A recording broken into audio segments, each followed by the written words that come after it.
Diyorlar ki oyuncu, sanatçı siyasete karışmasın. Bence tam olarak da ya ben bu ülkenin vatandaşıyım ve sesini yükseltecek birileri varsa mümkünse de zaten bu insanlar yapmalı. Biz siyasete girmiyoruz ki. Evet. Fikrimi paylaşıyorum. Ne düşünüyorsam onu paylaşıyorum. Bu da benim anayasal hakkım. Bravo ya. Yani mesleğimle ne ilgisi var konu? Merhaba arkadaşlar, yepyeni haberlerle karşınızdayız. Elçin Sangu ve sevgilisi hakkında şok eden iddialar. Beni evimden aldırdılar. Sosyal medyada hesabından Sihirbaz Bayan adıyla gezi videoları çeken Ceren Yılmaz, Elçin Sangu ve sevgilisi Yunus Özdiken hakkında şok eden iddialarda bulundu. Yılmaz, ikili tarafından işinin engellediğini dile getirdi.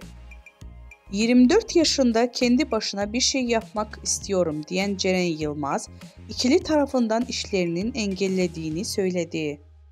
Elçin Sangu ve sevgilisi Yunus Özdiken'in kendisine dava açtığını söyleyen Yılmaz, şu ifadeleri kullandı. Görüntü davasıyla ilgili bana bir kağıt geldi. Türkiye'ye çağrılıyorum ifade verebilmem için. Benim bu insanların isimlerini vermemeyim için tehdit ediyorlar. İşlerime taş koyuyorlar.